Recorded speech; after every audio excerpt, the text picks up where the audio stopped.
Hello and welcome to Bergkamp Wonderland. My name's Rocky Balboa, and with me tonight we have three wonderful guests. First, Richard, top right hand corner, still bunking it in the library. Richard, have they not found you? How long have you been sleeping in there for? As long as I can get away with, I'm not really saying anything, but I owe about £40,000 in fines. But we make do. We make do. How are you, Daniel? Hello, can you hear me? Did you hear any of that? It looks like it's frozen. You're going to have to take over then, Rich. Oh, I thought, was it me or was it Danny? I thought it was me for a second there. You're going to have to take over, brother. What you like in the saddle? Who knows? Well, I would say at the bottom left, we go. Nick, say something, mate. Say something.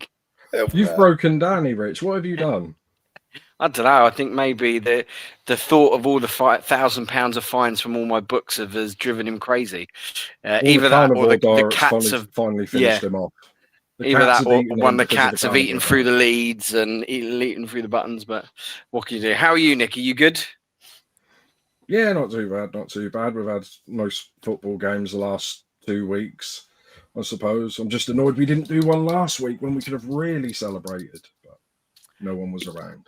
Yeah. The purges of work and other family life getting in the way. That would have been good. But we can still talk about it tonight, I guess. And I would say, last and very much not least, Jeff Arsenal. How are you, Jeff? Yeah, I'm really good, mate. Thank you very much. Yeah, so looking forward to tonight. We've got a lot to talk about. And the button monkey, I think he just arrived again now. You know what? He's got to put a little bit more money in the meter, or he's got to pay. You know that you got to pay for that internet you've got down. You know that, didn't you? My computer went woo, and then turned itself off. That's what you get with them Microsoft computers. I tell you, I take it you introduced everyone, Richard.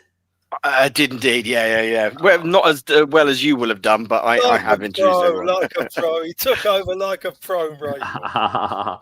Yeah, so we've been sitting here chatting for half an hour, and the moment we start, it goes, no, my computer's just fucked. I need a new one. Right, say hello to everyone in the chat. You've got Jimmy H is there. I'm still there. Paul Nell, not Neil, evening. And who else is there? Phil's there. And Rudy is there. Why have you all got ats as your name now rather than an actual name? I should ask myself. Why is mine? Yeah. Why does it say Gunner through and not Rudy? I take it that's Rudy. It's an R. Sai is there. Mr. 199. That's also good. Melvin, who used to do stuff with ABW. How you doing, Melvin? I see you wandering around on Twitter looking for trouble. And Sharad, I think I got that right. Hello. Oh, that's a nice picture you got as your avatar. I like that. Looks very nice. Right, luckily, it let me restore the windows I had up, and so I can just go straight into the games. Richard, we're going to talk about the 4 games that we played since we've done the last podcast. Everyone wants to have a bang on this one. Arsenal 4, Spurs 1. What was your thoughts of the game, and how would you rank that in North London derbies? Well, I mean, what I would say is how glorious was that? It was absolutely fantastic, an absolute annihilation. Where it would rank, do you know? I think it would probably rank fairly high. A little bit spoiled in the fact that they're pretty crap and they get battered everywhere they go. The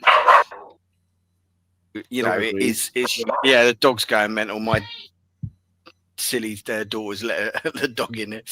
But it was absolutely fantastic. I thought we played very, very well and dominated so much of that game.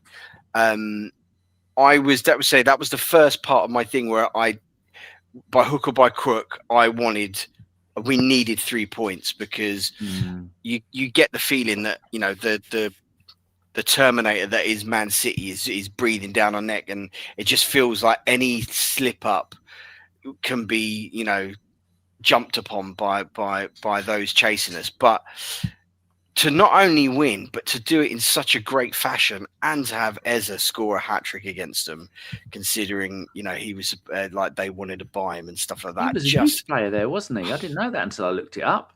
Was he? I thought Yeah. I think he was used to play with us. Was he there as well? I think he was only there for maybe 6 months or so.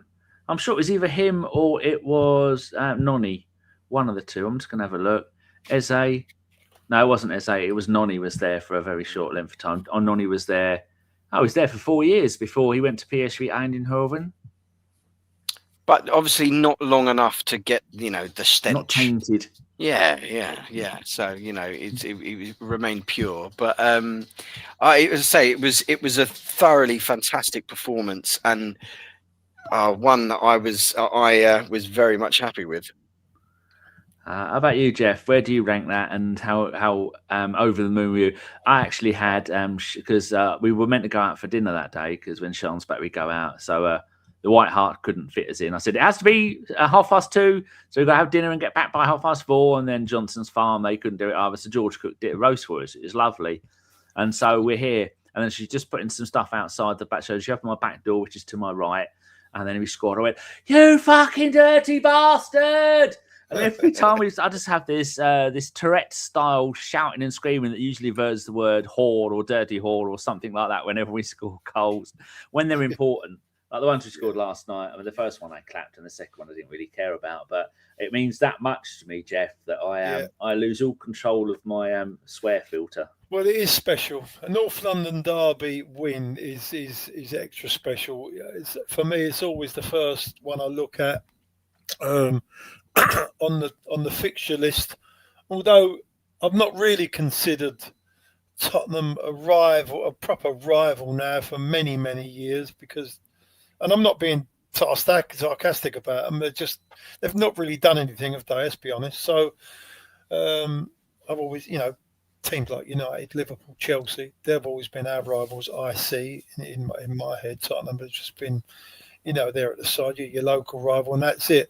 But you know what? We give them a proper battering, and the way they set up was all wrong in the first place.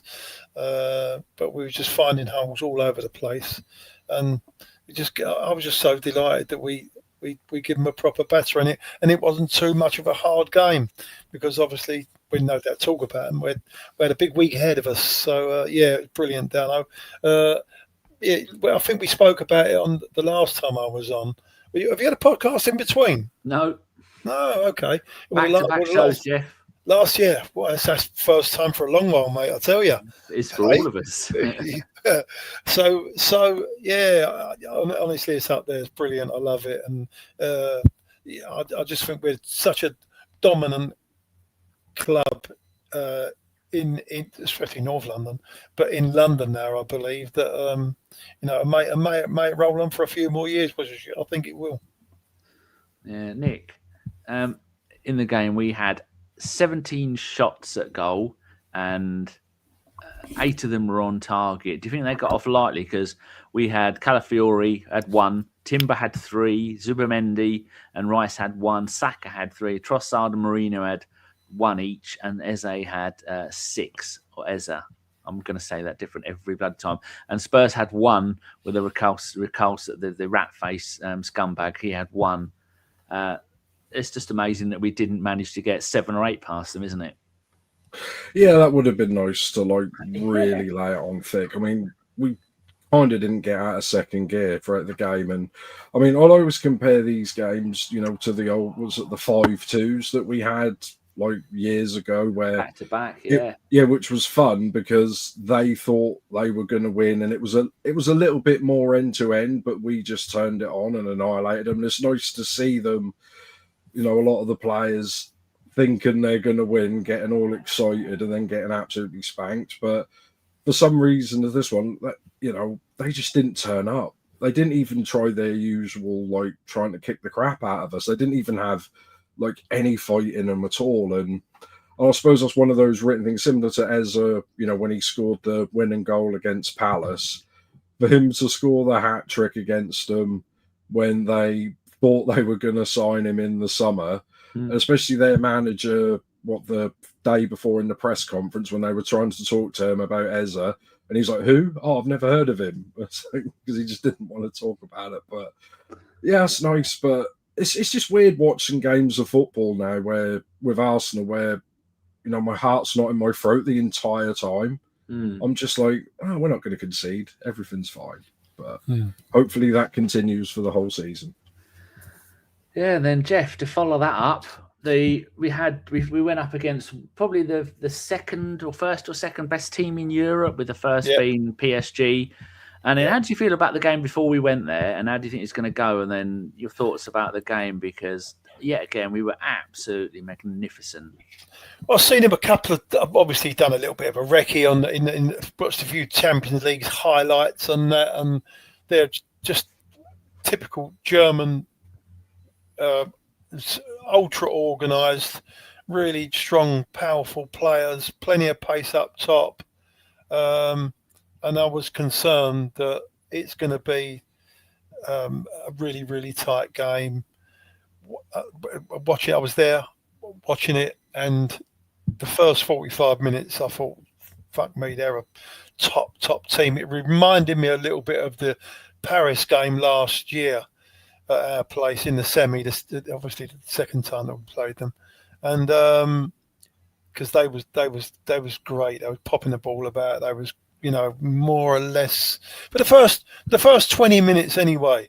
And after we got round at that 20-minute mark, we started getting the gist of it, working out what they was doing, and we started popping the ball about, calmed it all down, and then we slowly took control. And to come away with a 3-1 win against a top team like that, and well deserved. I think we deserved it. It could have been more, and we did. We showed them that we're a team. We've arrived, right? And Europe, you want to watch out, because this is what happens if you come to Arsenal and try and play us, because we've got to realise that we are a top team, and obviously we've still got a lot of players to come back, but we can. I'm hoping that we can go far deep into this competition as far as we can, and then you're going to need a little bit of luck. But the game itself was it was just a great spectacle, tactically, and just the players that was on show. They was just brilliant footballers, and it was a great watch, and technically it was great. Were you excited, Nick?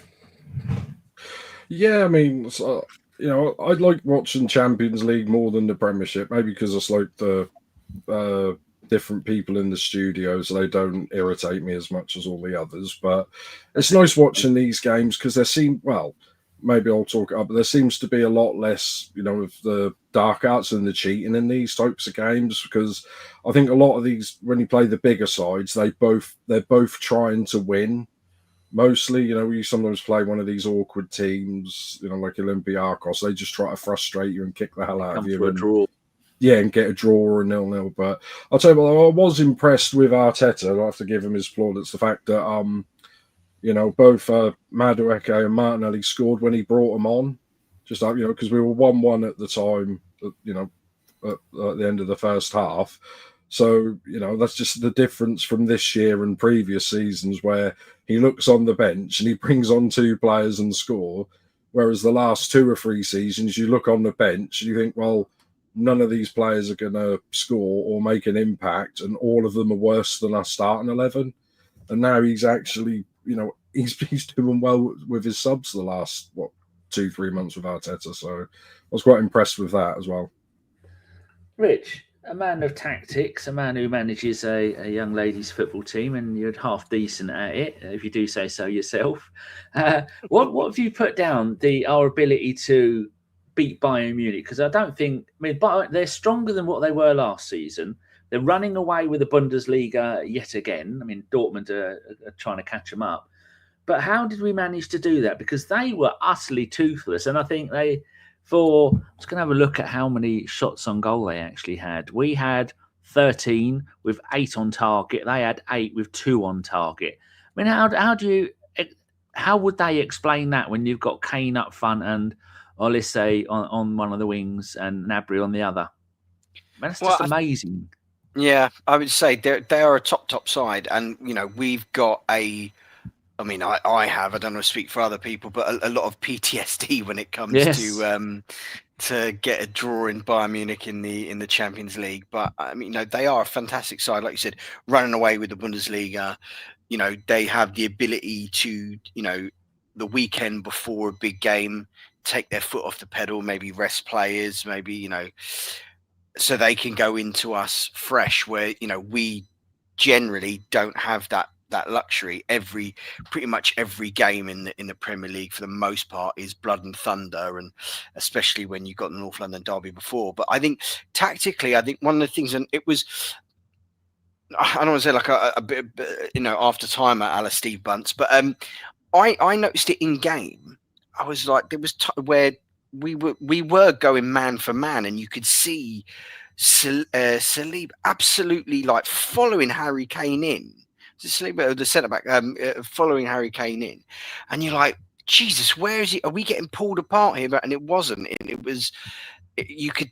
Mikel Arteta absolutely did his homework, and I'm not of, yes, a lot of people can maybe take shots at him, and sometimes he can do a bit, back in the early days, be a bit galaxy brain and try and do a bit too much and try and reinvent the wheel a little bit. But we played a different type of game out of possession than we normally did, and it was to absolutely nullify the Bayern Munich. And I think that's one of Arteta's strengths, especially this season. We saw a fair bit last season in the Champions League and whatnot, but with the deeper squad depth that he's got here, he is able to change up his game plan. And I think Declan Rice spoke about it post game, where he was saying, like, as Jeff was alluding to, that first 20 minutes where Bayern Munich had a little bit of the ball, and it took them a little bit to find all their reference points and find all their shapes and what they should be doing, and who to pass over, who to go with. Like I said, there was times Harry Kane, he dropped so deep, he's picking up the ball off the back four, and there was times, and our centre backs were going with him. Like, so it was an absolute, in my mind, it was an absolute tactical masterclass from Mikel Arteta, and shows like just how much he's evolving and getting better. And especially now you're seeing it with the bigger squad depth and stuff like that, and all players, that he's how good and what he's getting out of these teams. Like, I think, at home, for instance, I think if we conceded, I think it's like 3 goals or something silly like that all season. Like, that's ridiculous. That's like fantastic numbers. And when you think of all the people we've had missing and stuff like that, like it's so commendable. Like I say, I don't want to get too over the top, but I think that his ability to change up and play the opposition that he's facing is a very good skill of Mikel Arteta, and a long may it continue, because like I said, if we keep doing that and blocking teams out and stopping teams from having shots against us over 2 legs, we're going to be very, very difficult to beat in the Champions League. You know what you were saying there, Richard, about when Harry Kane was dropping really, really deep. Because that's his game now, isn't it, Harry Kane? He's getting old now. He does drop in, collects the ball, and he'll fire it out wide. Well, in front of me, I was on the halfway line, up a tier. In front of me, there's always about 4 or 5 analysts. They're all young guys, between 20 and 30, right? All young guys, and they've all got the iPads, and the 2 of them have got earpieces, so they can see exactly what's going on, right? And I see them. I could see what was going on in the play, and I could see them they was talking to someone down on the bench, letting them know obviously the shape of what they're making Bayern Munich. And I find it really, really interesting, because for the first few minutes he was dropping deep and it was letting him run into the space on his own, right? But then all of a sudden it changed, and I see I think it was Big Bill, like you said, just followed him in all the way until he collected the ball, or nearly collected the ball, off the goalkeeper or off the defenders. And it was really interesting that these boys, that's what I'm saying to you, this Arteta, he doesn't leave any stone unturned. So he's got all them boys up there analysing the game in play, and that information gets fed straight down to the dugout. Probably AirPod Albert, isn't it? Probably AirPod Albert, yeah. Because he's taken a little bit of a back step now, haven't you? Have noticed? Now we've got hindsight. Really? He's kind of like probably doesn't want to argue with him. Only one at a time, isn't it? On the thing, you're not going to tell him to sit down, are you? No, it's true. But it was interesting that you said that. I thought I'll bring it in and let you know what the situation is. Very good. I mean, that's the way. Like I say, that Arteta's at the forefront of this, and I know sometimes, like even when you think about, like you say, when you watch the Arsenal All or Nothing DVD, and some of the things he can, when they don't work, they seem a bit cringy, like the putting the speakers out for the Anfield crowd noise and stuff like that. But he's not afraid to experiment, and he's not afraid to, like you said, to have analysts up the top reading data, feeding to them, like live in game, like. And I think it's like I say, it's definitely, like I said, that first 20 minutes, they had a lot of possession. We then obviously changed and swapped out something, got our references right, got our shape right. And then from Timber's goal, we barely looked back apart from that excellent, like, there was not really much we could have done a lot better for. Maybe Myles-Skelly a little bit out of position, maybe, but it was a great ping from Kimmich. But apart from that, like, mate, we absolutely dominated them. And like you said, we could have scored. Neuer made a couple of really, really good saves. And like I said, it could have been even more. We could have got even more revenge on all the times that they've done us in the past. They really couldn't handle us, could they? Once we changed it, they just could not handle. They couldn't get around, the pressing and everything. I mean, their goal, I was a little bit disappointed in the goal. I think we had a little chat in the groups about Myles Lewis-Skelly, and that point there was exactly what I'm talking about. He's not been bred as a proper left back, and I do think that he got caught underneath the ball there. Really, I think he should have done a little bit better. A few times caught out of position, wasn't he? Yeah. I think it's a bit hard for him in the sense of, obviously, like, he's not had the regular game time. Yeah. And also now we're judging him against Calafiori, who has been phenomenal this season. Yeah. Like, oh my God, it's so gutting how injured he was last season, because can you imagine if we had that boy doing what he's doing? Like, what a player that guy is. Amazing. But and again, I don't want to sound like a Myles Lewis-Skelly apologist, but that ball from Kimmich was absolute. That was such a ping. Yeah. And then a great ball in from Gnabry. It was thingy. But going back to the tactical thing, Jeff, did you notice? I thought I did. And I don't know if it was just me wanting to see it kind of thing, but I thought Eze was playing in a slightly different position, in the sense of, normally we've been having him as kind of, ever since Odegaard got injured, as kind of like an Odegaard replacement and playing in that kind of left eight, which I don't think really worked for him. I think he's too reliant to come in onto his right foot into an area that's already crowded with, say, Timber and Saka and whatnot. And it seemed like he was playing a little bit more centrally, a little bit more up top, and slightly on that left, almost at times almost like a pair with Marino. What did you think? Well, yeah, no, you're right. You're 100% right. Well, you see Marino was doing exactly the same. They switched it up. Marino was coming very, very deep. He was coming in to collect the ball off the centre halves, and that's when Eze was going in behind him. And was Trossard playing that game? He was, wasn't he? Well, against Bayern? Yeah. Yeah, he started on the left. Yeah, of course. Yeah, they had a blinder. I think he come off, didn't he? Was it that game? But I anyway, think he got injured in it, didn't he? Yeah, I think he did. But no, you're right. There was, but like we say, I think Mikel he's just totally on the ball. Nick, have you got over the second leg of this? It will be intriguing yet because we don't have any more second legs, do we? No. Yeah, that's weird. Because we've got the Super League, however we want to do it. It's just when I'm like, it'll be difficult when we go over to Germany and play them. I was like, we haven't got to. Thank God for that. Because that'd be a lot more difficult than what it is. But I'm a bit nervous because a lot of the Scousers at work are giving us crap because they're saying, you're going to win the Champions League group stage thing or whatever it's called. But we won it last year and got PSG and got knocked out. So I don't know, realistically what advantage you actually get in this new format compared to the old one. I just think... 2 less games. Do you prefer it, guys? Do now. No, I do. I prefer it. I think it's a little more. I'll tell you what as well, because of that 2 legs situation, everyone seems to want to win the game. There's less dead rubbers in it than there used to be. Yeah, the second leg, you don't want to get beat in the first leg.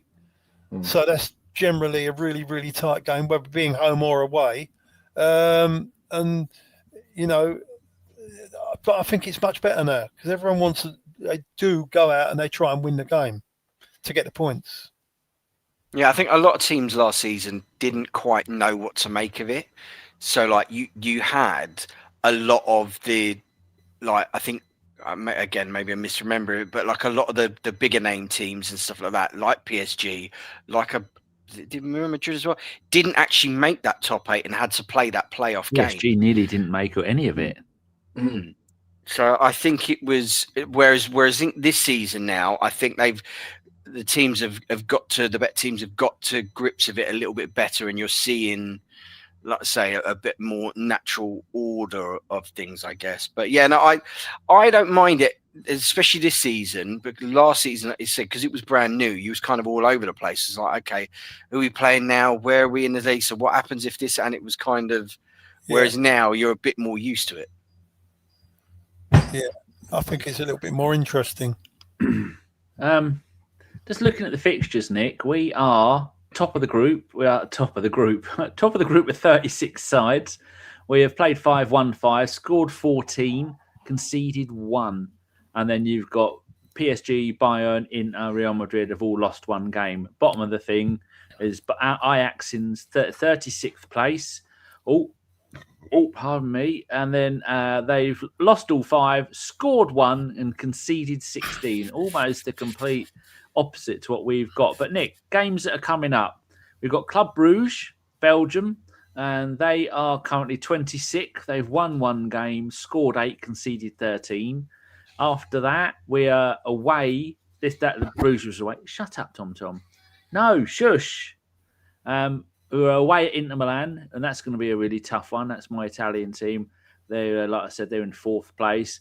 And then our final game is going to be at home to Kariat Almaty, who are just above Ajax in the league with 1 point, Nick. So what does that make you think we're going to do with those upcoming games?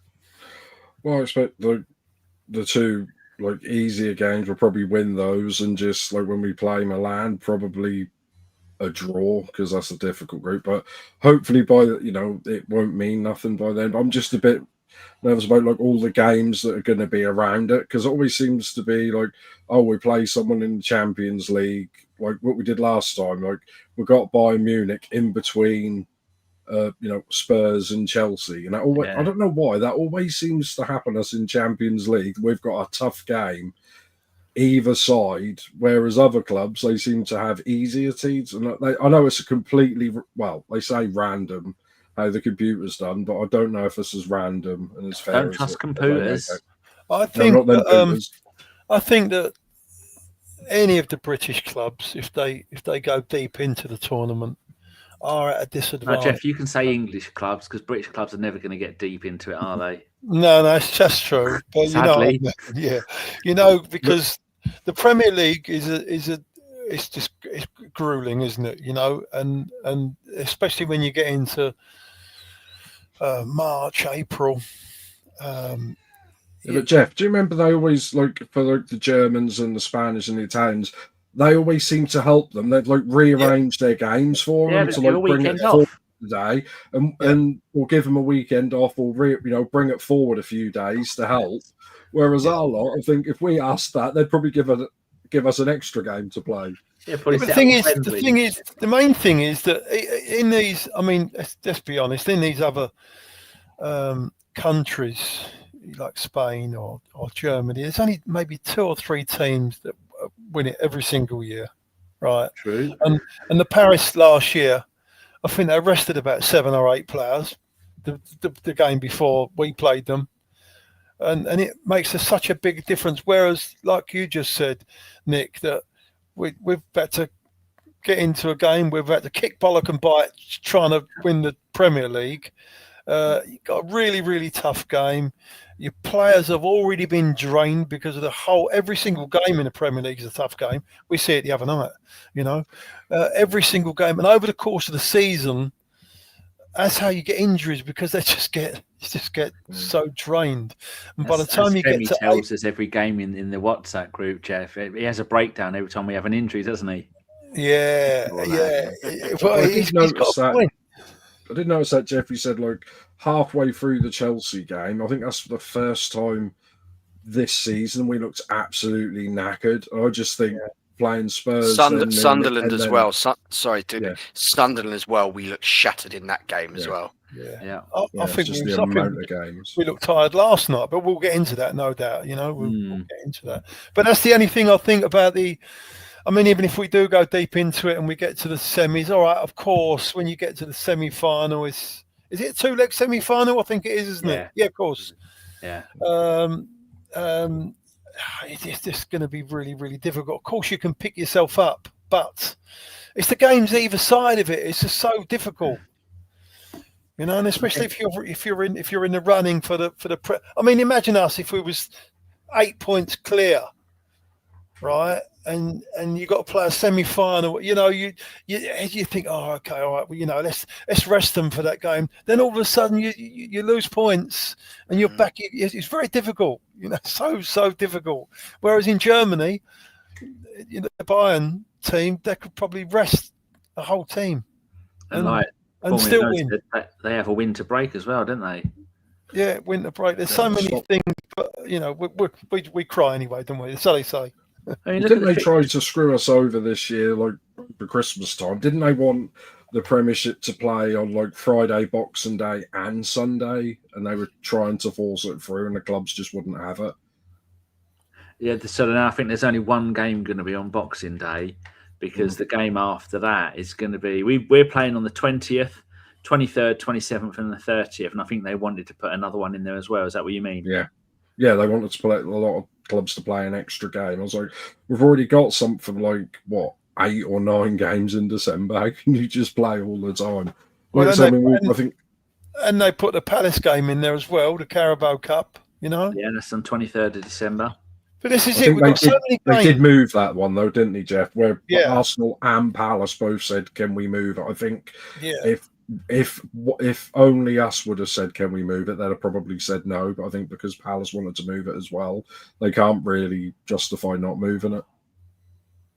Yeah. That's been going on for years. It wasn't there a famous. It was when we got into, was it 1980 when we were in even the semi-final or something like that, and I think it was we were supposed to play Juventus. And I think 2 days before, something silly like that, we were supposed to play Spurs, and we wanted to move it, and they wouldn't let us. So we went there with our reserves and beat them. I vaguely remember reading about that, but wasn't old enough to remember it. I'm just looking up the dates here. It looks like you've got Cardiff, Chelsea on the 16th of December for the League Cup, 17th of December, Man City, Brentford, and Newcastle, Fulham. And then 6 days later, our one has been rearranged for the 23rd, but we're at home. So that's going to be important. Just looking at so we've done the Bayern one. Jeff or Richard, have you got any thoughts on playing the other two teams, who Carry Out, who are 35th, and the Club Brugge, who are 26th? Would you be playing the reserves, or say the reserves? I was telling Sexy Frank, we've now got 2 start. If all our players were fit, we'd have 2 top quality starting 11s. So it's not really fair to call them reserves, is it? But you know what I mean. Yeah, possibly not wholesale changes, maybe, because I think that you always used to sometimes bite us in the arse in like when the Europa League and stuff like that. But like you think of, I put it in the group last night, like Ben White giving everyone a reminder last night of what a fantastic right back he is. Have we got the best squad in the league? I don't know. That's what he said. Remember that quote after the game? Maybe he shouldn't keep shooting though, Rich. I don't think he should shoot as much. Yeah, maybe that wasn't very good. Maybe not. Yeah, a bit rusty. But what a player! And the only thing I would say about those two games is I'm very glad that the home game against that Kara Almaty, is that how you pronounce it, is the home game rather than away, because they're on the border of China. Like that is a fair old distance. That is quite the away trip. But I don't know about you, Jeff. I don't really have any thoughts about it. I think we'll be qualified by then. Yeah, definitely be qualified by then. But you know, like you say, but I think it's a momentum thing as well. You want to just keep on. You don't want to get beat. At least, you know, you want to keep. To be honest with you, for what I've seen following the Champions League, I don't fear any team. I really don't. Not at the moment. Not the way we are. As long as we can keep our boys relatively fit and healthy, and the squad fit and healthy, I think the systems that we got in place and the way we play, I think we can handle all of them. I really do. I know I'm hoping, but I do. I don't know. It's not, and it's first time ever. I think that I haven't feared anybody. You know, back in the day when we were Thierry Henry and all that, we had good Barcelona teams, we had good Real Madrid teams. You know, but this time, I think we've got a really, really good chance. You know, we just got to need a little bit of luck as well, because whoever wins it are going to have. You always need a little bit of luck on the way. I'm just looking at the longest run Arsenal have gone. League and Cup, all competitions, unbeaten. The record is 28. Wenger, 06, 07, 07, 08. So one season led to another. 24, 01, 02, 02, 03, Wenger. 22, 18, 19, Unai. And 22, George Graham, 86, 87. Arteta is currently on 18, Nick. With the games coming up, Villa, Club Brugge, Wolves, Everton, Palace, Brighton, Villa, Bournemouth. That's a run of another 8 games. How far into are we going to get up that list if we've got 18 at the moment? Well, if we want to win the Premiership, we've kind of got to be undefeated throughout all of them and win the lot, to be honest. That would be nice, but it doesn't always go like that, do it? It only takes one slip up, one dodgy decision or last man tackle, whatever, and then it's gone. But, you know, some of these, you know, stats are interesting, but going like undefeated, like doesn't really bother me that much. Unless you're going to go undefeated throughout the entire league season and get another Invincibles, I don't think it really matters. Anyone else got a view on that? No, I think you're right. I don't think we're going to be undefeated for the rest of the season, but I don't think we'll get beat too many games. I really don't think we'll get beat too many games because obviously we're struggling with defenders at the moment. It's mad how it's gone.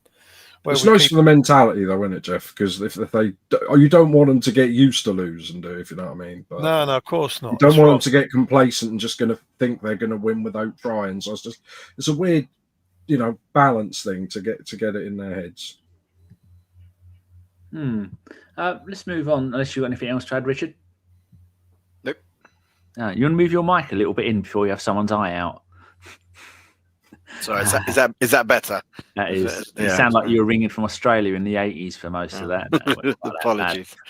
Rich, sticking with you, Rich, we got the away at Chelsea, a 1-1. We had 5 bookings and a red card in the first half alone. The referee was a little bit, look at me, everybody, I'm the referee. Then they scored with Trevor Chalobah. They did a Gabriel honours on the 48th minute. Then Skelly got booked yet again. Because he's getting quite a lot of bookings lately. and because he's young, and I think he's just a young, angry man who just wants to get involved. And then 59th minute, Moreno saved the day with a wonderful cross from Saka, which is Saka's first assist in the Premier League in a calendar year. That sounds like bullshit, but it's true. What do you think about that? Is that really? First Premier League assist? No. 1 year. No. Are we not counting corners and stuff like that? I don't know. I just read it. No, that can't be right. He's Gabriel's. He's clipped in a couple of corners that have gone in.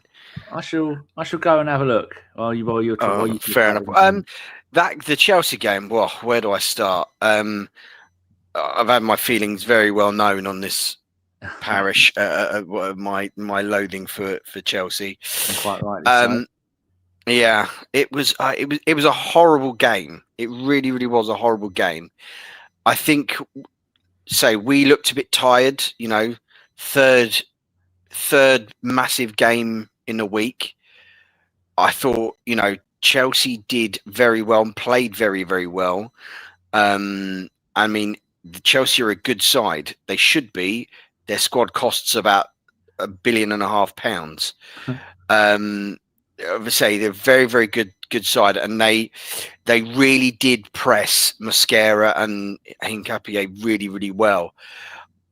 As poor as we might have been, because I know, let's say, Femi wasn't happy about it, was making excuses. I really think we were not helped at all by the ref's performance. He put himself and us into a corner with so many silly bookings for us that we were then we couldn't compete physically on the ball, because you had people not wanting to go in for challenges, because if I clip this guy and he rolls around like he's probably gonna, that's going to be another yellow card. And it was I think it was like Mosquera got a booking, Timber got a booking, Zubimendi got a booking, like all of these. Calafiori got a booking. Yeah, but I mean, like the ones I mentioned, I think were all before Caicedo, who was running around like an absolute lunatic, like an absolute red card waiting to happen. And he was the only one on their side to get any kind of card. Yeah, and Cucurella, who was just, it seemed to have some force field around him, immunity from yellow cards. And like, yes, not every challenge and not every foul is a yellow card, kind of thing, but he was like 1, 2, 3, and like all these like fouls and like breaking up play and stopping doing stuff, and you're like, why are we seemingly the only ones getting penalized here?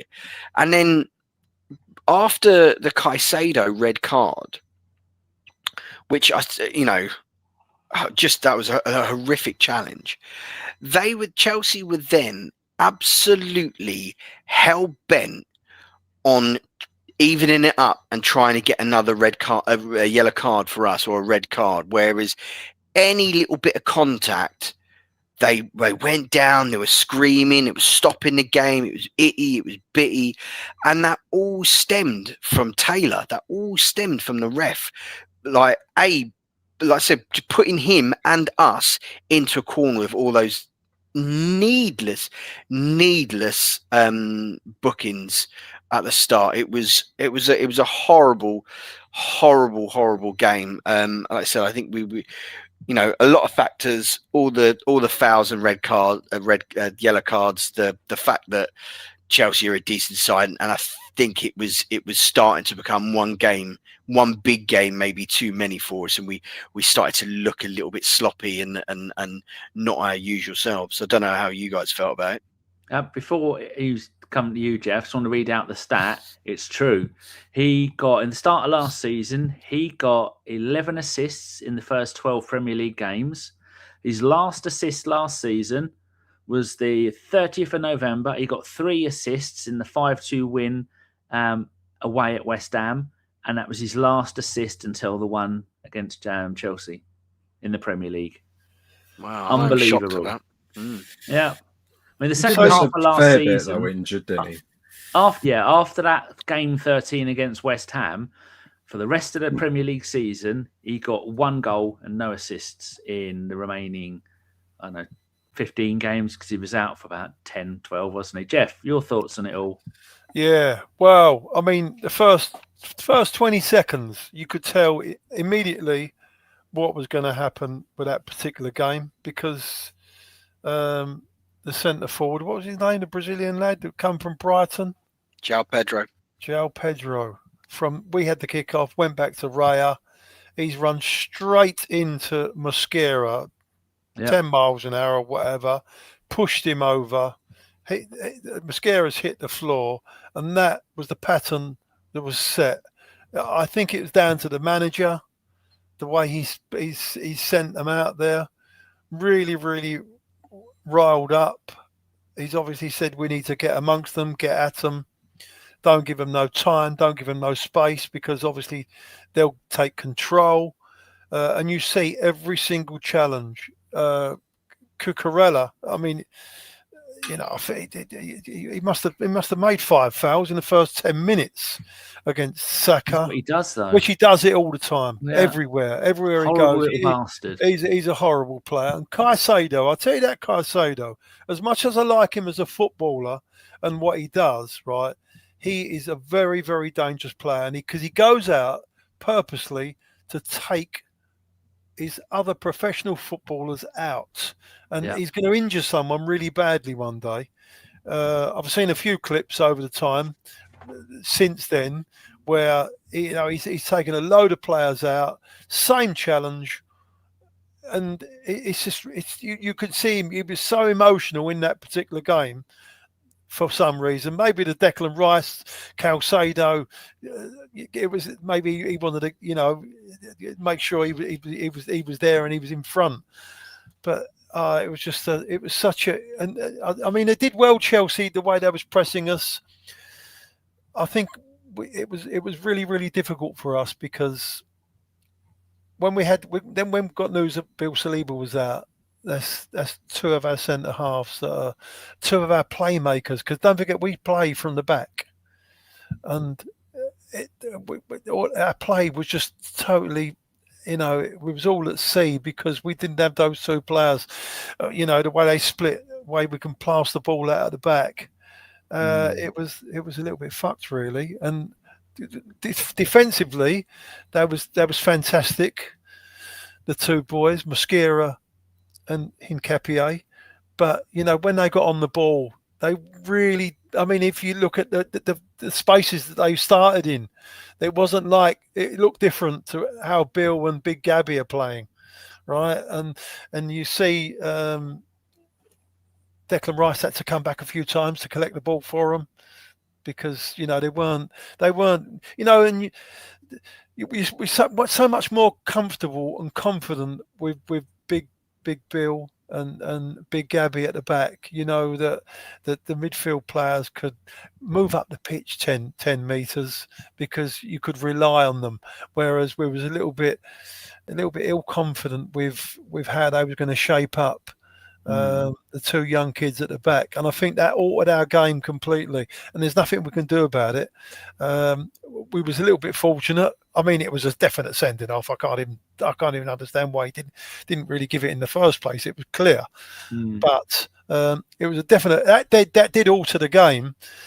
But at the end, at the end of the day, they're a good side, Chelsea, and unless they're playing Leeds, I think they're a little bit behind us, but maybe they're like where we were last year, if you get what I mean, or maybe the year before. They're a little bit behind, but I do think that they've got a decent manager there, and they are getting there slowly. They've got some really, really good players. They've got a lot of pace on the wings. He's definitely a great number 9, João Pedro, good player. I'm not sure about Delap, but I think they will challenge maybe next season. I think you see last night in the league game what they are like. I think they do concede goals quite easy, so I don't think they're going to be a threat to us. But I was overall, even though we had 11 men and they had 10 men, I was quite happy to get out of there with a point. And I was alive. I was quite well. I think it's quite a narrow pitch, and the crowd are really on top of you there. I know it's only holds 42,000 or something like that, but they still do make a lot of noise in a big game. And it's narrow. It's a little bit narrower and that makes a difference. You know, we like to spread our play out, so we got a little bit more space. And it seemed like they was just on top of us all the time. And thank God that they did have someone sent off, because we might have struggled a little bit late on in that game if they had 11 men on the pitch, you know. But I was really, really pleased to get out of there. But horrible football team, a lot of horrible players that are just horrible and aggressive, trying to stop your play, trying to break up play, just foul you. Just deliberately to break up the play and to stop our pattern of plays. And I was just glad to get out of there with a point. True. Nick, you got any thoughts on the game with the seeing Gyokeres coming back, Odegaard coming back, Madueke came back in the game before, and having the Hincapié, who I didn't realise won the Bundesliga title with Xhaka, and Mosquera, another decent player. So the more they keep falling down, Nick, the more we keep replacing them. Yeah. I mean, I think before it was like, oh, he should be back. And then we were looking, it was like, where's Saliba? What's happened? And then Femi had his usual meltdown in the We're having a whip round for therapy for Femi. Yeah. Someone's going to come on that's going to come and give him a big cuddle and tell him it's all going to be all right in the end. Yeah, I think we were saying, like, at the time, it's just typical that we had most of our strikers, or all of our out-and-out strikers, a lot of attacking players out injured, and now we've just about got all them back, and now the defenders are dropping like flies. You just couldn't make it up, could you? It's shocking. We got clean sheets with the defenders, with all the strikers out, so maybe with all the defenders out, we'll just start scoring 7 or 8 goals a game. Yeah, and that was just a weird game, because I don't know why Chelsea turned up and seem to want to have a fight rather than have a game of football, because I think they've got better players that they don't need to play the way they played. And, you know, I don't like to slag off refs too much, but it's just weird how, and I think Chelsea got wind of it, he's booking them for every tackle, let alone a foul, and he's letting us get away with murder. And I think I posted a video someone done in the WhatsApp group, and I put it in the WhatsApp group, that just the off-the-ball kicks and the shoves they were doing the whole game. And the ref's looking at it, I was like, he's just completely bundled him over off the ball for no reason. Whereas realistically, I was like, that's a yellow card. No attempt to play the ball, completely wiped it out. He's just letting everything go. Yeah. And every time we did barely a foul, it was like straight in the book. So I just think, and we would do it too. If you think, he's letting us getting away with everything here, I'm just going to keep going. And I think once the bloke got sent off, they were like, oh, well, we are going to get in trouble now. And that kind of ruined the game for everyone, really, because, you know, we could have had, you know, they were talking about us playing Munich, playing really well, scoring goals, them playing Barcelona, scoring goals. We could have had like a 4-3 game on our hands if they wanted to play, but they just didn't turn up. They just wanted to turn up to have a scrap, and I don't know why. You know, I did. As soon as he sent him off, that Caicedo, and obviously with the previous bookings that we'd had, I thought there's no way in the world that we're going to end up with 11 men on the pitch. He's going to even it up somewhere. I was waiting for it to happen. He's definitely going to even it up. You know, well, they tried to get players sent off, didn't they? Didn't they try to get Rice sent off as well? All the rolling around the floor. Yeah, it's just like it's just been shot. It's embarrassing, honestly. Professional footballers, and they was going ultra extra, wasn't they, to try and get you sent off? You know, as Jeff, they don't seem to shame players for doing that anymore at all. No, that's right. You know, back in the 80s, mate. Geez, you'd have got a clip round the hero by your own centre half. Get up. You know, honestly. I'm not saying like on the pitch. I meant like in the media. That's just gone to the stage now. I think it's because the people in the media, where a lot of them say now, well, if you don't dive to try and win your team a foul or a penalty, you're wrong or something, and you're letting your club down if you don't cheat. Yeah. As long as it's not against their club, then it's still cheating. I think it's a European thing that's come over from back in the day. That, I mean, they've been doing that kind of thing for a long time. I remember the Porto players a few years ago. That's what they do. They just roll on the floor. You've only got to tap them. They're on the floor, rolling about. Oh, yeah, so a few of ours do it as well. I think Marino stayed down a few times when he didn't need to. But normally, they'd get them called up, but they don't seem to be calling any players out for play acting anymore. No. But you know what? Going back on that, you got. I mean, we've done really, really well to get out of there. We've had 3 really, really strong emotional games. You had Tottenham, which is always going to be emotional. It's inbred. You had, a top European team coming to play you at home. We had all the fireworks and the tifo and the big build up to it as if it was a semi-final. It was such a big build up, and that all adds to the emotion in the event on the night. We got through that one, and then we got to go and play Chelsea in their backyard. And with all that was happening, all the yellow cards, I think we did really, really well to get out of there with a point. And they were on a bit of form as well, weren't they, Jeff? They were on a bit of form. Yeah, they just battered a poor Barcelona. They're shit. Kind of like our next side up, Villa, who were started off the season relegation fodder, and now apparently are our closest rivals to the Premiership. But last week they said Chelsea was. Yeah, no, it's true. But we did well to get out over. I mean, at the start of the season, if you'd have said to me, okay, we've got to play Tottenham and then a Champions League game against Bayern and then Chelsea straight after it, and said you was going to get, you're only going to drop, was it 2 points? Is it 2 points we dropped in the? Yeah, we drew the draw, mate. I'd have took that all day long. I'd have took that. The other thing is that's another really tough away ground. Bang, gone, ticked off the list. Yeah, that's important. Yeah. When you think that's been Anfield, all right, got a worldie. We didn't play well, but a worldie against us. But St James's Park, say the Anfield, say Stamford Bridge as well. Say so. And we're in the position that we're in. Like I said, another one next on the weekend with Villa Park, which we always seem to stuck around. We did them as well. Yeah, that was another bit. Because as crap as Man United have been at times, Man United seemingly against us are still pretty decent. I don't know how that works and how that happens, but to be in the position where we are, I agree, Jeff. I think. I was happy to get out of there. I get out of Stamford Bridge with a point as well. Yeah, so that's Old Trafford, Anfield, and Stamford Bridge done before Christmas. St James's Park.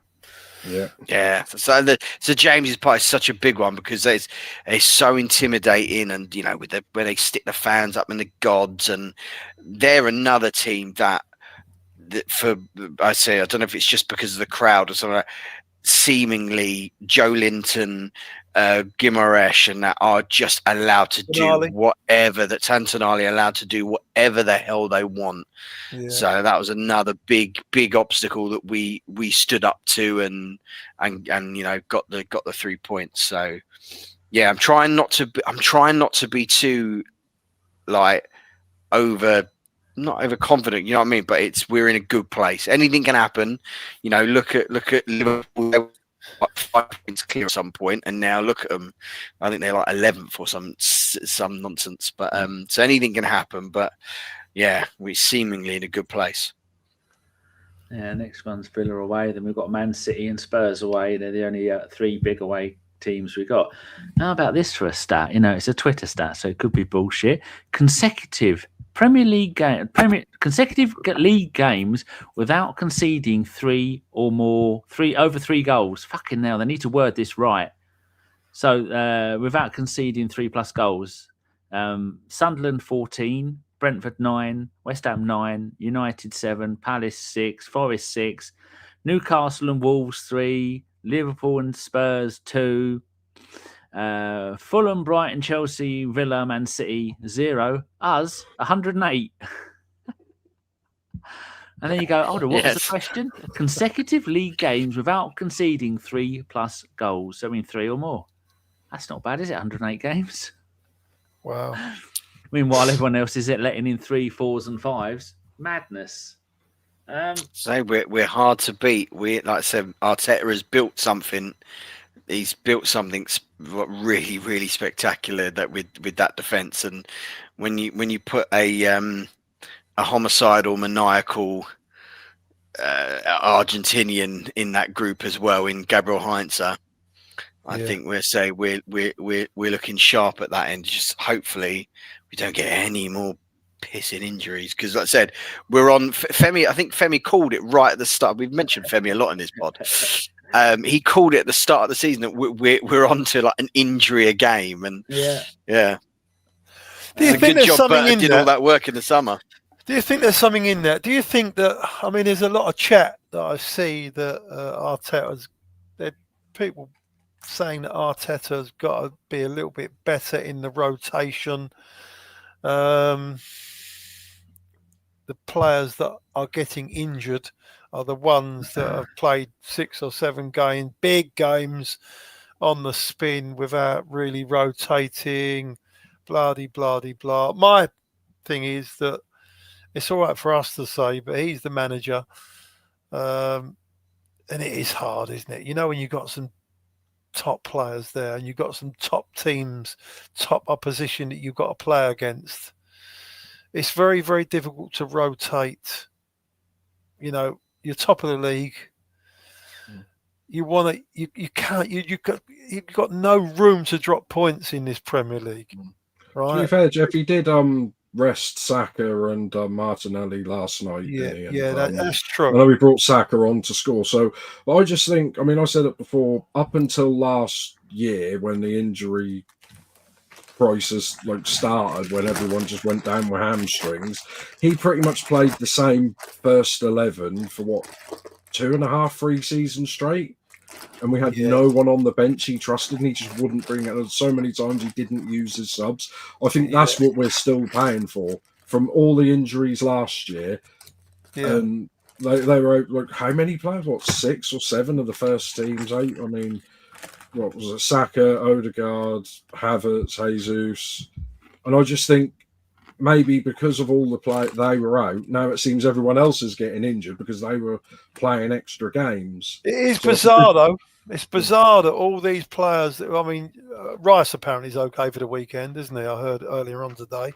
But, you know, some of it's just ridiculously unlucky. Look at Odegaard, just an impact injury, gets a bit of a hefty challenge, lands awkwardly on his shoulder, and then does, I think, pretty much the same thing 2 weeks later. You know, Mosquera goes up, heads the ball, just lands a little bit funny, and looks like he tweaked something. You know, I think the same thing with isn't that how Havertz got injured against Man United when someone went in for a challenge?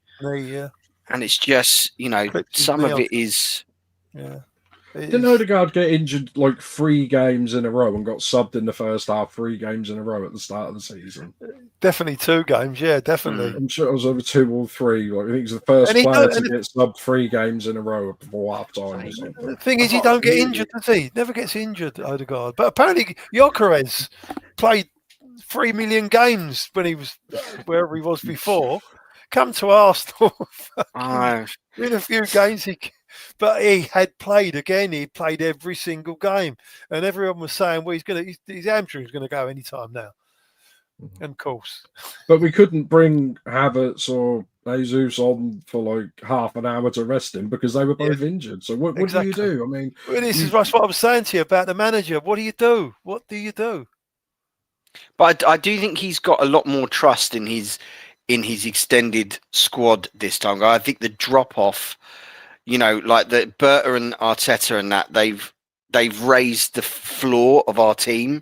So now, you know, instead of Vieira or, God bless him, Smith Rowe and Nelson, that you're bringing on, you know, you've got Eza, you've got Madueke, you've got, you know, other, you know, instead of, God bless him, Big Bob Holding, you've got Mosquera, you've got, like you say, the you know, invincible in Germany, Hincapié coming in. So I think he's trusting a lot more because the players in his extended squad are a lot better than before. I think this is the best. Sorry, Danny, go on. I said I thought I had myself muted. I was sneakily having some crisps, and I realised, oh fuck, I'm not muted. So I'm sorry, everybody, about that. Go on, Yeah, Chris. just saying, Chris. I'm pretty sure this. Chris, you're not Chris. He's still not muted. I'm obsessed. I was going to say, I'm pretty sure that's not working, is it? I was going to say, I'm pretty sure this is the best squad Arsenal have had. Not as like squad depth and the amount of players that I think we've ever had since I've been alive. I know the Invincibles were decent, like first 11, but I was thinking about it during the week. I was like, so other than maybe 2 or 3, I wouldn't trust that. I wouldn't. Well, we didn't know anyone else that would come on. I mean, centre back wise, you had like Sol Campbell and Kolo Toure, who, if we lost both of them, like we did Saliba and Gabriel, who comes in? Yeah. Well, the funny you say that, and I'm sure Danny would find the stats. But you see that, like, remember that, like, everyone has that invincible 11 in their head.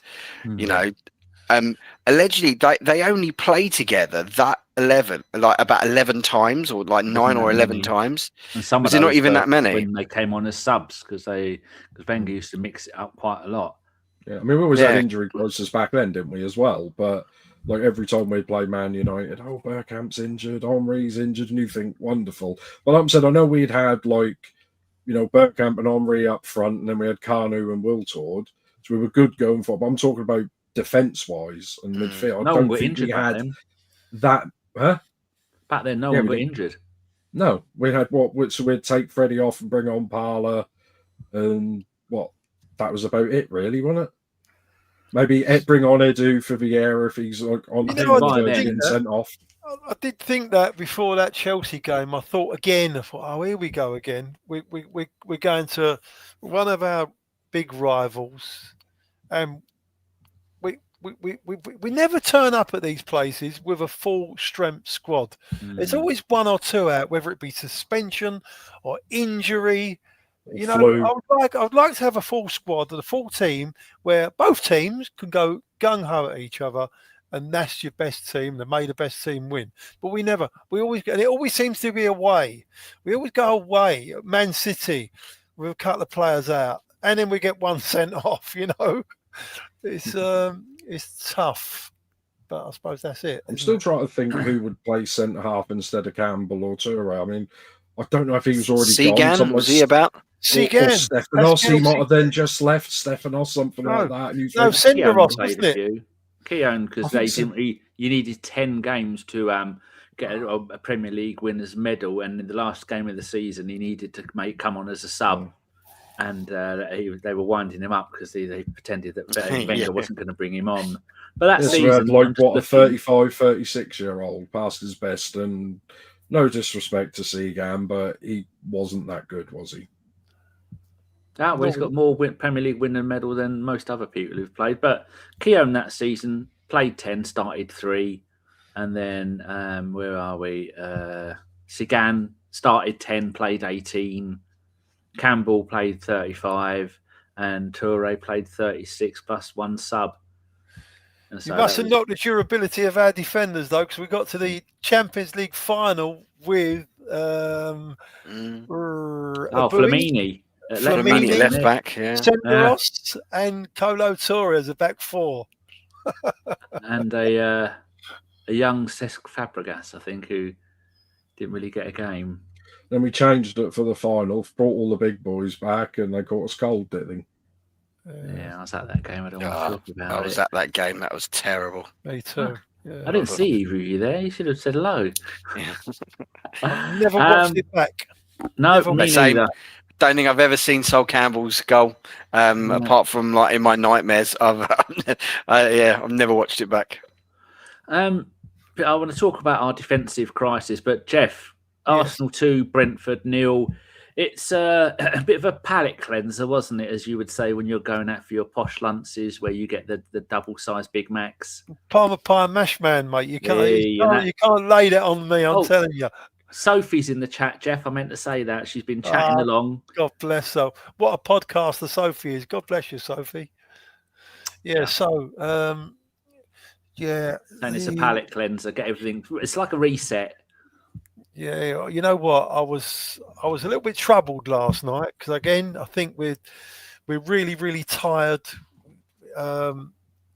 Brentford, that Keith Andrews, fair play to him. He's got them trained up properly. They're really, really organised. They're firing. There's got loads of fast players. You can see that he's doing a decent job there. They've got a lot of confidence, and I was worried. I do think I think the scoreline was.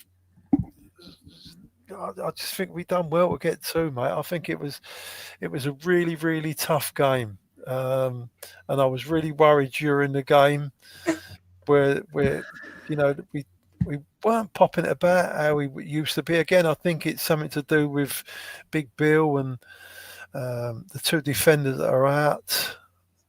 But you know what? Again, when we scored that second goal, I was so relieved because I could just feel something may happen. The corners and the throw-ins that I was having, they was troubling us. And I was really, really worried about it. Were you there? No, I wasn't there last night, funny enough. I missed that one out. My wife was working away and I had to look after the daughter. So I wasn't there. But no, you know what? Again, it was another game that I was so pleased. There was a banana skin waiting to happen there. In the old days. You know, the Wenger days? Yeah. We'd have slipped up. Like Bolton. Always used to give us trouble. Yeah, well, we've done it again. We've done it a few times, against silly teams where we'd slipped up, and that was one of them. But it just shows you the strength of mind that the players have got, that they just got through it, And thank God when Saka come on and scored that goal, thank God for that. Then I could relax, no matter how late it was. Did you have a little heart attack when he fluffed that shot a few minutes before? Yes. Though, Jeff? Yeah. I was in the WhatsApp. I hate you, Saka. What are you doing? Mate, and then he scored. Madly. He's got that in his locker, isn't he? Them scuffed shots that he keeps on taking sometimes. I mean, you think he's clear. He's going to score, and then he'll scuff it. Is that the one where he fell over? We had a few of them. We had a few of them last night, didn't we? Marino, he had one. We need to talk about Marino, by the way. Or no, Raya tipping that one onto the bar. What a save! What a save! But these are the games we're winning where years ago we'd have drawed, wouldn't we? Or 100%. Lost. They'd just got a last minute goal and we'd have been like, oh. Well, I did like the reaction after we scored the second goal. It was just like relief, but composure from the players. They didn't go mental celebrating because I was like, okay, we're done. We're a minute to go, and they do seem to have a lot better mentality than what we've had before, which is good. Yeah, I think they're all up for it this year, aren't they? I think they know. I think they're hurting from what happened last year. And I think all of them together are just, they know what they've got to do now. They've had 3 years of it, most of them. 3 years of it. They know what they've got to do. And they've brought the new boys in and they've all bought in. And, and they're just there at the moment. I just hope they can carry on. Did you want to talk about Marino, Jeff? You said you want to talk about Marino. Well, a lot of people have given him stick over the course of the season, but look at that guy, man. I'm telling you, he keeps coming up, right, scoring them very, very important goals. Who was the lad? Christopher Ray, remember? Semi-final against he kept on Villa scoring Park. really, really important goals for us to take us on to win the league. I'm not saying, don't get me wrong, Marino's a Spanish international. He's a World Cup winner and a European Championship winner or whatever it is, right? He's a quality player. But you know what? He offers so much for us because, and you see him dropping into midfield and then Gyokeres comes on, and then he actually goes and plays in midfield after doing all that chasing about. Does up front, scoring the goal. I mean, he's a quality player. He's good on the ball, right? And he's getting better. Every game he plays, he seems to be getting better. His hold-up play is getting better. He's knocking the ball off. He's better, you know. And you've got to talk about him because at the moment, mate, I can't give him nothing but praise. The work he gets through, and he's a proper team player. So let's have a chat about Merino, maybe. How about we're going to talk about his dive, Rich? No. Yeah, no, let's keep it positive, eh? Stonewall penalty. I mean, they had him on that replay, didn't they? You can see he put his foot in and then fell over. Should that? And then he looked embarrassed.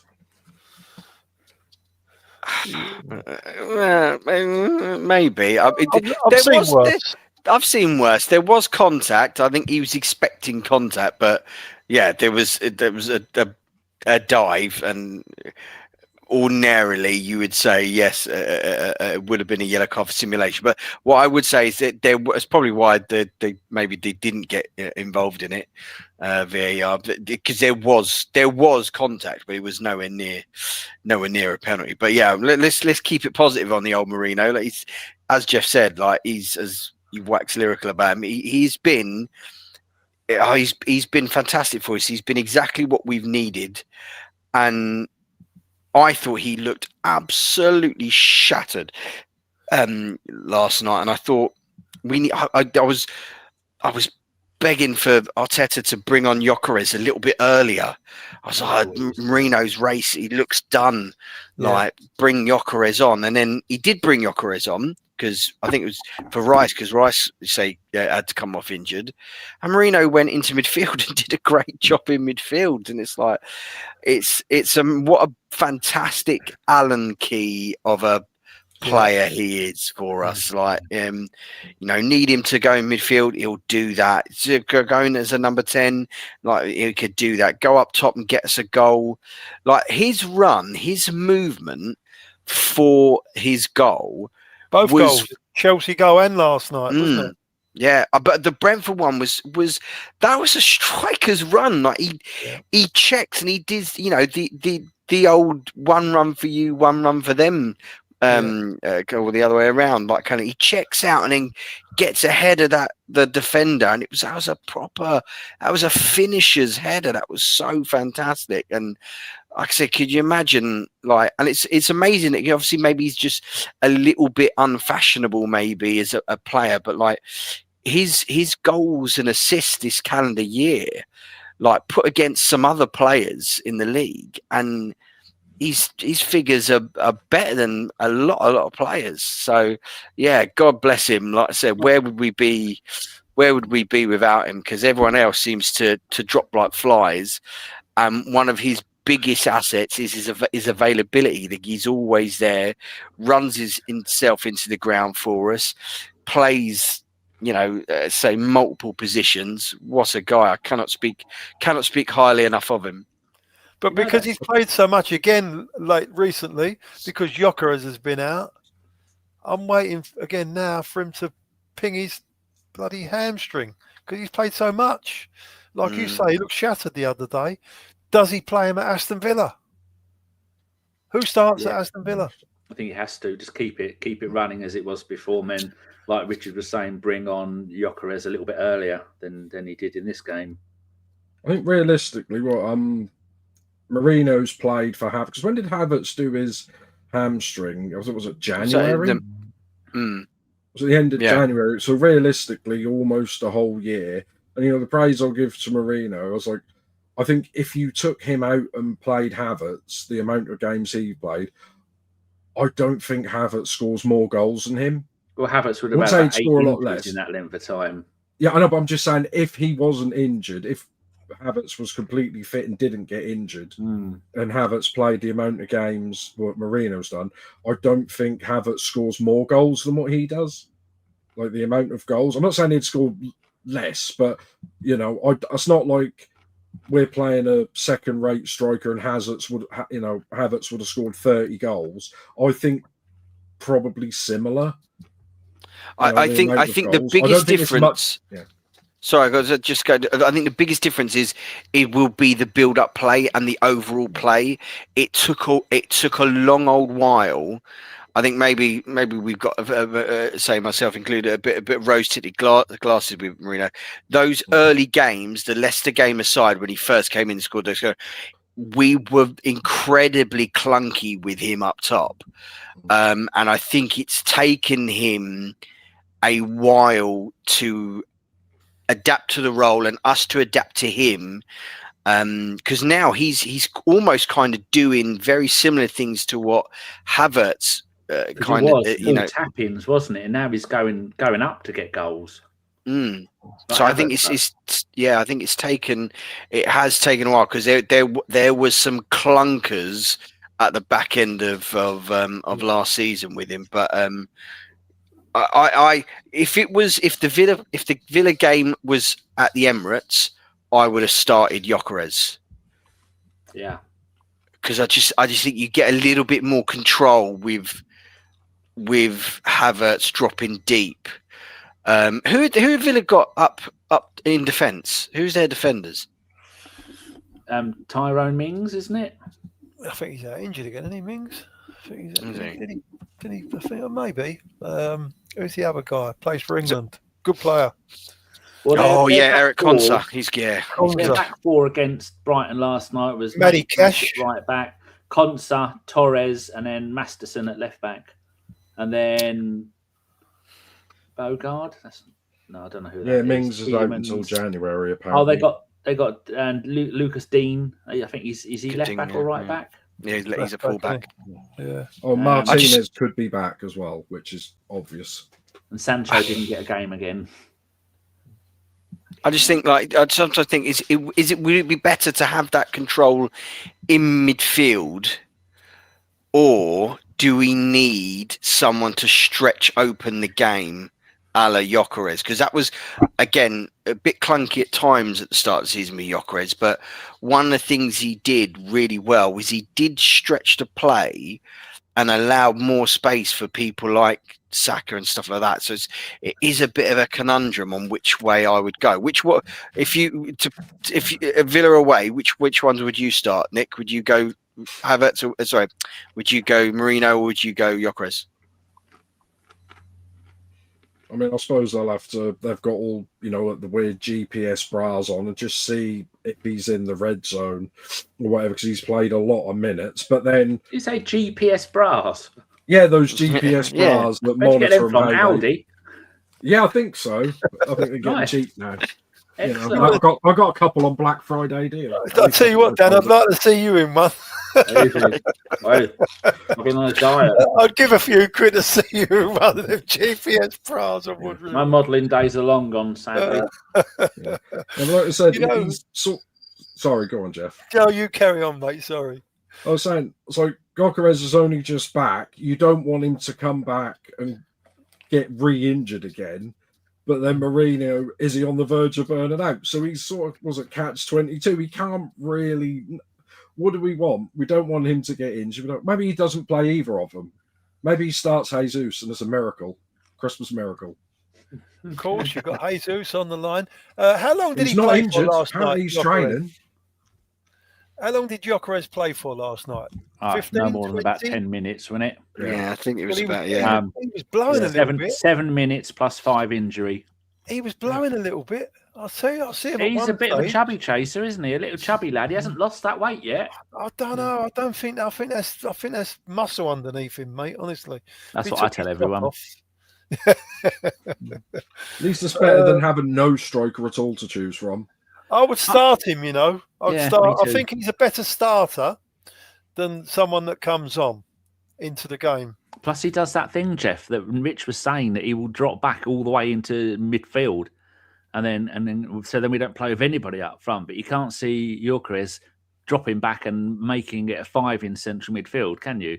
He's going to go. I'm only a striker. I'd start Gyokeres. Would you? Yeah, I would start Gyokeres. You risk. You've never played Football Manager, have you? You never play someone after they've had an injury.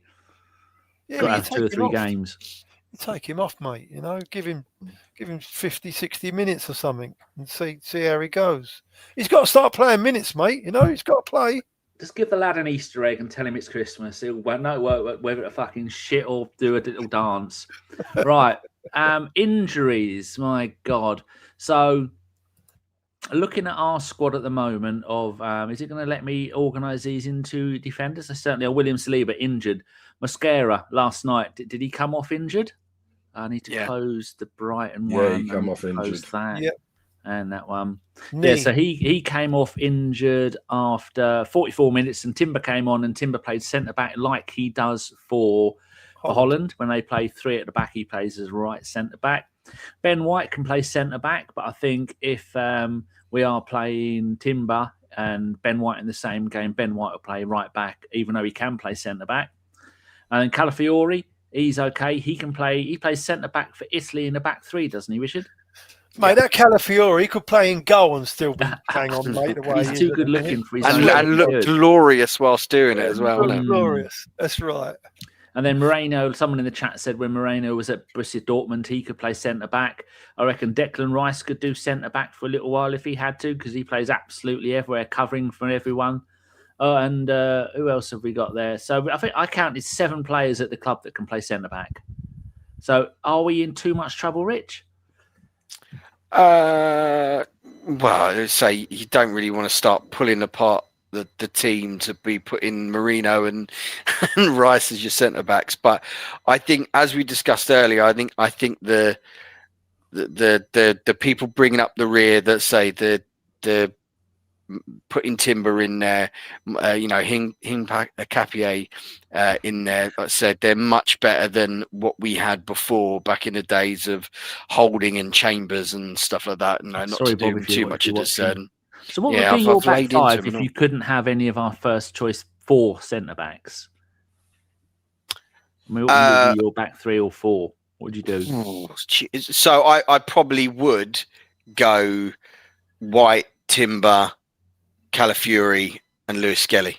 That's exactly what I was thinking. 10 points. Well done. Gold star. I'd put Ben as a centre-back just because of the height in the centre of the pitch. Well, we did see last night, Jeff, that even though that was Ben White's first game back, he went full out attacking right back, didn't he? He almost went wing back for quite a lot. I mean, that goal, because did Noni score the first goal? No, yes. No, Mourinho. What, last night? Oh, no, it's Noni put it across for him, wasn't it? Oh, Ben, yes. No, it went running down the right-hand side, and it was a 1-2 with Noni and Ben White. That's what impressed me. And then the assist was Ben White for Marino to header it in. But it's just great seeing Ben White do that, because there's a conversation to be had there if we had more time about who is the best attacking right back, Ben White and Saka or Timber and Saka, because automatically you would have gone, well, Timber, obviously, because he's magnificent, but then for Ben White to come back as he did last night, it's almost like it was 3 seasons ago when it was the Saka and Ben White combination on that right wing, which is at times magnificent. The overlapping was outstanding, wasn't it? And he takes 3 players with him on the way there, because obviously we're such a threat down that right-hand side. He was unbelievable. I mean, another one, consummate professional, because, he's had all that time, he's had no minutes really. And he stepped straight in, no complaining. None of the match. Done a great job, and was really, really proud of the team after the game. What he was saying and everything else. Did you see his heat map? No. Oh, it looked like he had chicken pox. It was everywhere down the right-hand side. Like, look at me last time I had shingles. Oh, it's fantastic. The heat map, not my shingles. Fucking hell, that's awful. Nick, what would you go with? What defensive-wise are you going to do if you can't have any of the usual back 4? Same as what you said. That's just rude. That's lazy. Can't you make something up? Just play one sweeper, keeper, fullback. Yeah, don't play any defenders. Just You could put Pepper there, I suppose, couldn't you? Centre half, he's a big boy. I often wondered because a goalkeeper knows where nobody knows the best positions for defenders to stand than goalkeepers do. So why couldn't we have a goalkeeper and then have 2 goalkeepers playing as outfield defenders? And then there'd be like goalkeepers talk a good game. They like shouting and organisers. So you see them, a lot of them, apart from David Raya with the ball at their feet outside the box, they go to. Go full Morris dance. Yeah. Full Morris dance. Yeah, absolutely. Yeah. I think if you had to play a goalkeeper outfield, like in emergency, if like the club went down with flu and injuries, I think just stick him up front because at least he can't do no damage defensive wise. Go full Stuart Pearce and stick David James up there. See what he can do. Crazy. Yeah. Talking about the Villa game, we're going to start wrapping this up soon because Jeff's got to have an early night because those millions don't make themselves, do they, young Jeff? I'm getting old, Dan, mate. That's all it is. Getting old. Villa's home record: played 7, won 5, drawn 1, lost 1, scored 11, conceded 5. Our away record: 7, won 4, drawn 2, lost 1, scored 9, conceded 5. I mean, that game's got a 1-1 written all over it. So what sort of prediction are you going to go for that game, Jeff? No, I think we're going to win that game, mate. I really do. I think we're going to have too much for them. I'm going to go 3-1. Oh, saucy. 3-1. I'm just going to look at home Premier League games for Villa recently. Beat Wolves 1-0, beat Bournemouth 4-0, beat Man City 1-0, Burnley 3-1. They beat Fulham 3-1, lost 3-0 to Palace and 0-0 with Newcastle. Richard, does that change your view on what the result might be? No, I think Unai Emery basketball style football will come back to bite him on the arse. I reckon a 2-0 or 2-1. Oh, Nick, what are you going for with your crystal balls? Well, I put this in like my Google Docs sheet like 5-6 hours ago. I went 3-1 to Arsenal as well, so I'm not copying Jeff, but he's pretty much got it spot on. I just think because they had a bit of a all-over game last night. They won 4-3 and they were behind, so they're scoring, but they're conceding as well. So it says me that they're playing end-to-end football, and I think when they play with us, with our better team and better at defending, unless everyone else is out injured, I just think we'll probably have too much for them. So that's why 3-1, I think. I'm going to go 1-0 to the Arsenal. I mean, that might catch on. You never know. Phil's going 2-0 the Arsenal. Is that you, Rudy? Gunner through? Or is that just someone else whose name begins with an R? It's going 2-1 for the mighty Arsenal. Formerly knows, says to him, he will take a draw. Well, we've got a couple of questions if you'd like to have one. They're all from Jimmy because Jimmy is a question machine. This one for you, Jeff. With us signing the young twins, has the club structure learned its lessons buying youth with some talent in the mind to sell for a decent profit, as this is something we haven't done in our history, which is sadly true? Well, it's definitely maybe the way ahead. So we think from what we've seen. I mean, Man City have been doing that for a while now, haven't they? Chelsea have obviously gone on the bandwagon now. So there must be something in it. And Berta, at the minute, you can only back him to, I would imagine he's involved in all that. They're Colombian, weren't they? The two kids, are they Colombian? Is it Ecuadorian? Ecuadorian, sorry. Yeah, gotcha. So I would imagine all the same. No, it's like being English, Irish, Scottish, and Welsh. We're all basically the same, apart from the Brazilians because they speak Portuguese. Yeah, but the question, I think he's got a point. Maybe we are moving into the new age of buying the youngsters. Ecuadorian. Buying the youngsters and grooming them, and maybe selling them on if they don't make the first team. Careful. Wrong pod for that. Oh dear, you're not trying to make sense now. I am acting like a fucking child. Yeah, I agree with you. They are, because Femi put it in the thing. It's Arsenal tweeted it from the Arsenal account, not the Arsenal youth account. I mean, they both look like they're a sandwich, sort of a picnic, but they're footballers, so who cares? Welcome to the Arsenal, Edwin and Holger Quintero. All right, I did that. The highly sought-after Ecuadorian duo have signed pre-contract agreements with the Gunners from Independiente del Valle in 2027. And so there you go. I think are they both fullback? That's the first time. I think they are twins, aren't they? I think reading. I think one's a winger, one's a centre midfielder or attacking midfielder. But didn't we sign an Irish lad on a similar sort of deal? We he's like, did young. Because I have it in. Actually, I've got the Arsenal thing up here. I wonder if it will tell me the signing.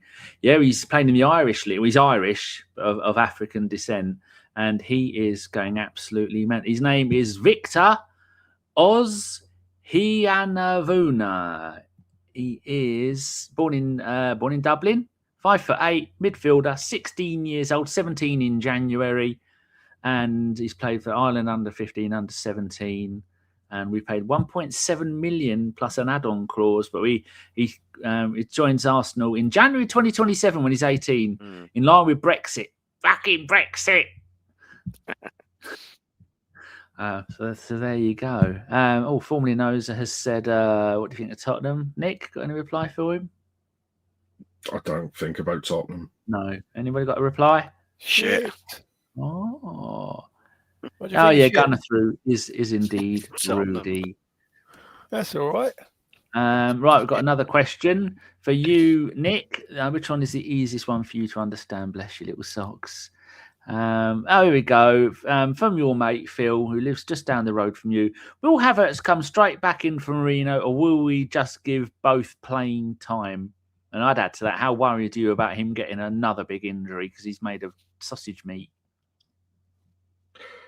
I just think we just can't rush him back because I think didn't he start the season just broke down again, and then in training I think he had another minor setback. But yeah, I mean they're both going to come on, they're both going to play, and we've got two decent players. We just got to try and keep them both fit. But yeah, I don't think Havertz will come back and then Marino won't play again for the end of the season. They'll both play their fair share of minutes with the amount of competitions we've got coming up as well. I'm just looking at Kai Havertz's injuries. He got injured on the 18th of August this year. So as far he's with a knee injury, he's been at 106 days.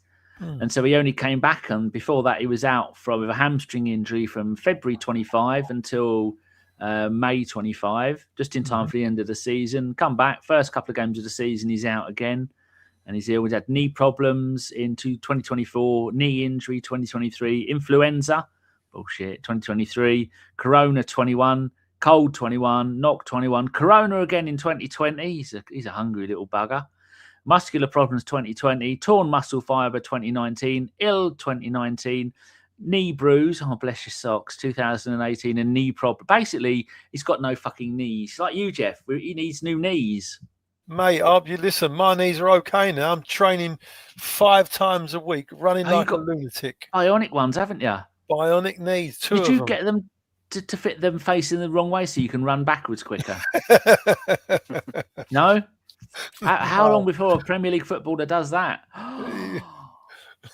If we're watching this in 2050, fucking told you, bionic footballers' knees. Right, question for Richard. He's given me 2 more. One about Saka or one about Tottenham and Liverpool? Saka, please. Yeah. Right.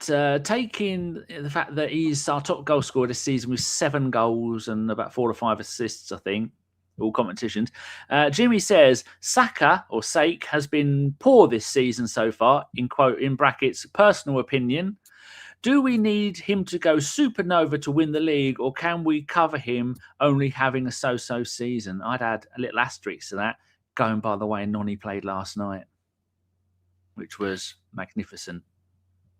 I think having Noni in the squad lessens our reliance on, you think back a season ago or 2 seasons ago where literally poor Bukayo would get flogged, absolutely flogged every single minute of the game. Like we'd never get rested or even subbed off a little bit early. Whereas with Madueke, we're able to rest him and stuff like that. And I think maybe by Bukayo Saka's lofty standards that the lad has set for himself, he's maybe not on fire as he normally is. But I think that's just because he started the season, and then was it like match day 3 he got injured and was out for a big chunk of time, and let's say he's then slowly come back. I'm under no Saka. Okay. Yes. Yeah, like I say, it was like match day 3. I think didn't he get injured? Him and Odegaard got injured in the same game, and he had to come off. And then he missed. Did he miss like about a month or so?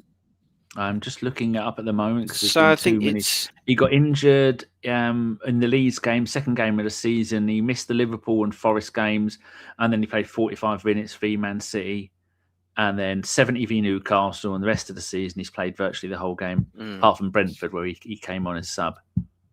So yeah, so I think there's a little, you can put maybe a little asterisk to maybe some of it, him not hitting the lofty standards and heights that he has set before, but we don't need him, I don't think, we don't need him to go supernova because of the other and the strength, the in depth that we have. But I do think that he will go supernova. I think Bukayo Saka, the way that, let's say, the elite outcomes that he produces, just say the kid's an absolute phenomenon. So I think that he will go supernova and will be fun. Phenomenon. Phenomenon. No. Yeah.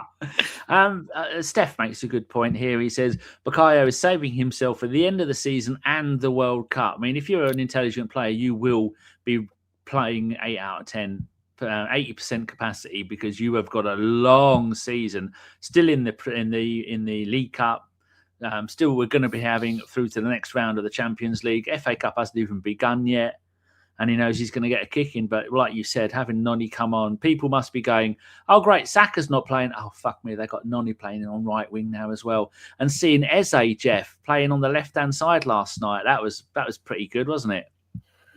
Yes, but I think he's got a lot more to bring to the game. He's all right.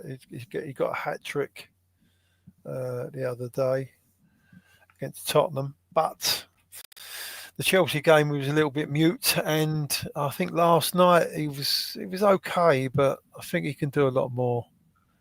He's got to go searching for the ball a little bit more, I think, rather than let the ball come to him. But talking about Noni and Saka, I do believe that Noni Madueke is going to put so much pressure on that right-hand side position that he's going to give Mikel Arteta a headache. He's going to get that good. Do you think we could ever see Saka play anywhere else? Because he's got an eye for goal. What are we thinking? A 10 up front? I think he could take on the Odegaard role. Yeah. Well, with him and Noni playing at the same time. Yeah. I'd like to see that. Yeah. Or get one of them at right back and the other one at right wing, and then people would just go, we're not playing left backs anymore. It's just not fair. No, Dan, we can't do that. And back in the day, we used to play Gibbs and Monreal both on the left-hand side, didn't we? One as a left wing back, left back, and one as a left wing back. God, they were great days. That's what I'm saying with shit then. Oh, dear. Nick, anything to say now? It's 10 o'clock. It's time to go. Anything else you want to say, Nick? I need a wee. I've got one here if you want it. I had one mid-show. Probably cold by now, so it's no use to you. Richard, any final words? No, not after. I can't top that, mate. I absolutely can't top that. Probably best you don't even bother. Yeah. And Jeff.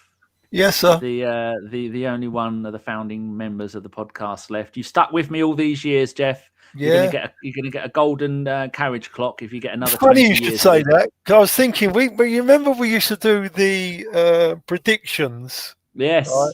Remember, every single week I'd go 2-1, 2-1, Yeah. 2-1, and I won it 3 years on the spin, and we'd get a did. trophy. I've still got that trophy somewhere. You did, yeah. The only because we used to be more professional, you fucks, as a Venezuelan John used to say to us. We actually had a physical trophy that we were meant to pass round from person to person to person. I won it 3 years on the trot. Like the World Cup, he won it 3 in a row. That he kept it, and then Yeah, I we made never the saw rules it up again. as I went along. I said, That's it. 2-1 every single week. 2-1, 2-1. Do you have a 2-1, cleaner come every round just to clean it for you once a week? Pride of place. Funny. Right, gentlemen, it is 10 p.m. It is time to go. So thank you very much, Nick. You have been barely awake. I'm wide awake. The Wide Awake Club. Lovely. Thank you very much, Richard, for having your microphone in the right place for at least 40% of the show. Sorry, Danny. Thanks for having me, mate. It's been an absolute pleasure. And Jeff, well, you're always top quality, Jeff. Lovely to have you here still. And two shows in a row. At your age, it's we've got a combined age, Jeff, of nearly 100. Isn't that awful? I think we might be a little bit more. I don't know. What are you now, Dan? 55? Over 100, mate, I'm afraid. Well, surely we must get a special award at the ceremony just for having the oldest people still doing podcasts. They won't give us nothing, Danny. You know we won it in 2014. Never heard from them since. We did. That's right. First one to win it, weren't we? Back in the day when we was kings. That's it. What was it? We still got that trophy somewhere. Who's got it? Gimli kept it, and he also kept the certificate, and he kept the bottle of. He wanted the giant bottle of Carlsberg, but Jason drank it and then told him to go fuck himself. Liberty. Did he keep it? Yeah. No, Jason drank it and then gave him the empty bottle. But the award. I didn't want it. I don't believe in trinkets. I've got memories, Jeff. Memories and memories. That's how I live my life. Exactly. Right then. Thank you very much, everybody. You have been an absolute delight. Thank you very much for sticking with us for 13 seasons in a row. Hopefully, it finally will be there at the end of the season. We'll win the Premier League, the Champions League, the League Cup, the FA Cup, the Johnson's Paint Trophy, the Charity Shield, and we're going to win the conference. Thanks very much, and okay, bye.